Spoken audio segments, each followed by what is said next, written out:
ഈ flax seeds രോഗങ്ങൾക്കുള്ള മരുന്ന് കൂടിയാണ് ഇത് കൃത്യമായി കഴിച്ചാൽ തന്നെ പ്രമേഹം മുതൽ തടി കുറയ്ക്കാൻ വരെ ഇത് ഉപയോഗിക്കാവുന്നതാണ്.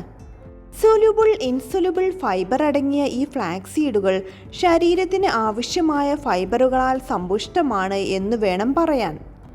ഈ ചണവിത്തിൽ ഒമേഗ 3 ഫാറ്റി ആസിഡുകൾ ധാരാളം അടങ്ങിയിട്ടുള്ളതിനാൽ ഇത് ഹൃദയത്തിൻ്റെ ആരോഗ്യത്തിന് മികച്ചതാണ്. ഇതിൽ ധാരാളം നാരുകൾ അടങ്ങിയിട്ടുള്ളതിനാൽ കുടലിൻ്റെ ആരോഗ്യത്തിനും ഇത് വളരെ നല്ലതാണ്. ദിവസവും ഇത് കഴിക്കുന്നത് പ്രമേഹം ഉൾപ്പെടെയുള്ള പ്രശ്നങ്ങൾക്കുള്ള മരുന്നാണ്. ഇത് വേവിച്ചു കഴിക്കാം, അതുപോലെ പൊടിച്ചു കഴിക്കാം, അതുമല്ലെങ്കിൽ വെള്ളം തിളപ്പിച്ചു കുടിക്കാവുന്നതാണ്. മീൻ കഴിക്കാത്തവർക്ക് ഒമേഗ 3 ഫാറ്റി ആസിഡ് ലഭ്യമാക്കാനുള്ള നല്ലൊരു വഴിയാണ് ഈ ഫ്ലാക്സ് സീഡുകൾ. ഗർഭിണികൾ ഇത് കഴിക്കുന്നതും ഏറെ നല്ലതാണ്. ഒമേഗ 3 ഫാറ്റി ആസിഡുകൾ ഗർഭസ്ഥ ശിശുവിൻ്റെ ബ്രെയിൻ